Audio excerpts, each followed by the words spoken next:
Hi there, friend. How you doing? Well, hello. And I just finished doing an episode of History Reset, and I realized something I'd never thought about before, and it needs to be brought up because I just got in a pissing contest with a devout Catholic who informed me, that the job of the church is to teach doctrine, correct doctrine. And I said, what? That's what I've been hearing from these churches since I was knee high to a grasshopper, that these guys are righter than those guys, and we're righter than you, and they're righter than him. And they're all straining at gnats about, you believe this or believe that, and you believe this or in the meantime, life goes on. And if you look at the history of Islam, Islam has annihilated over the last 1400 years about 280 million Christians.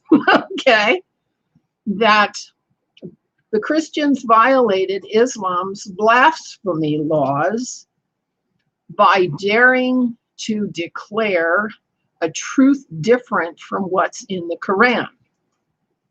Wow.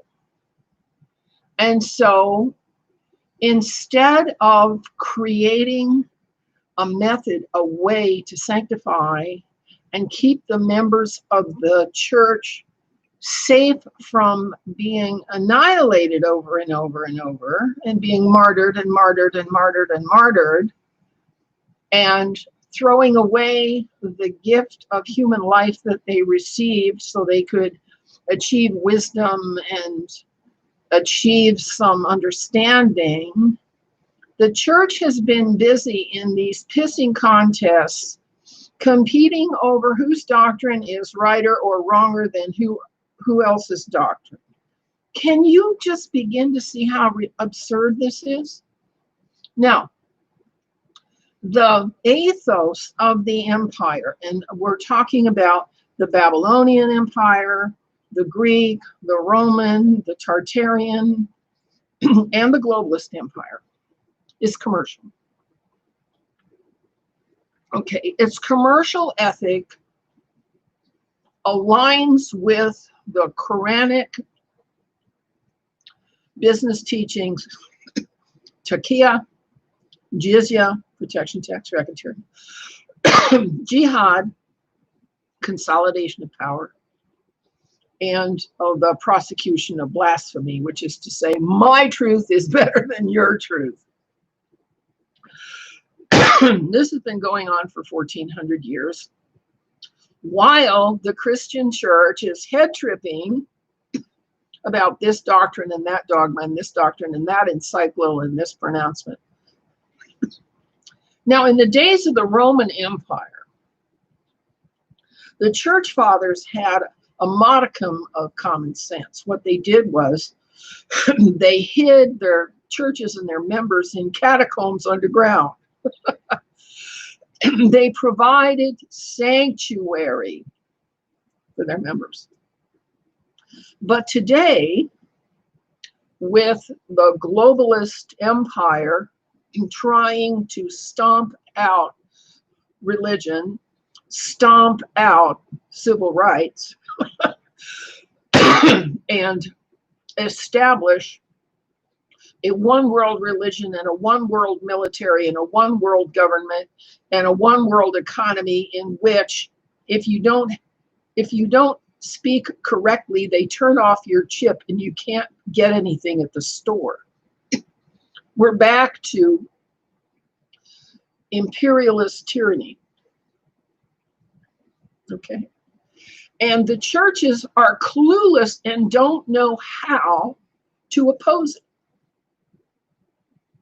They keep going into the back saying, we're just going to be nicer, we're just going to be better people, and God will take care of us, or Jesus will rapture us, or Zionists will rescue us. And I didn't see God rescue Jesus or the Apostle Paul or the Apostle Peter. I didn't see any of those forefathers get rescued. And so I don't have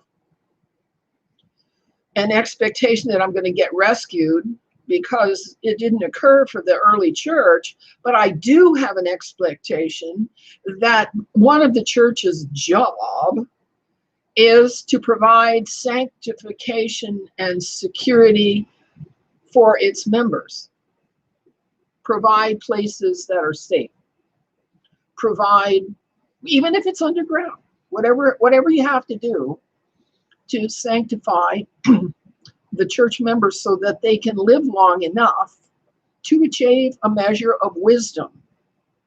Live long enough to achieve a measure of wisdom so young people in their 20s aren't martyred over and over and over again, and they go to heaven and they don't know anything yet. Can you see that this is a problem? That Catholics and Protestant and Orthodox going back and forth over doctrines and dogmas and should we think this and believe is off. We should be providing sanctuary for our people so that we can no longer be annihilated and destroyed by commercial interests, ideologies, political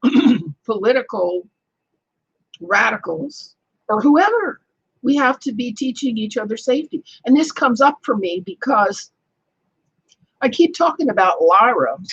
I had a life in Lyra, okay, and I was one of the people there who were summarily annihilated.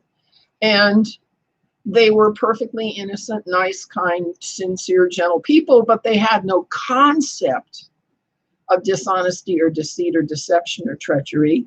And so when the Draconi came against them, they were clueless.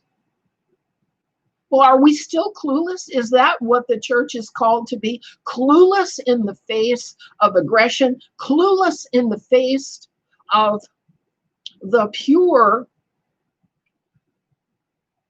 disinfo and misinfo that we get from our mainstream media, who are trained in academics that taught the Frankfurt School and Saul Alinsky and the Fabian Group and 101 ways to destroy your government.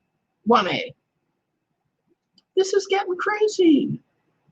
The churches have to provide sanctification, safety for its members, or else what happened at Lyra will just keep happening and happening and happening.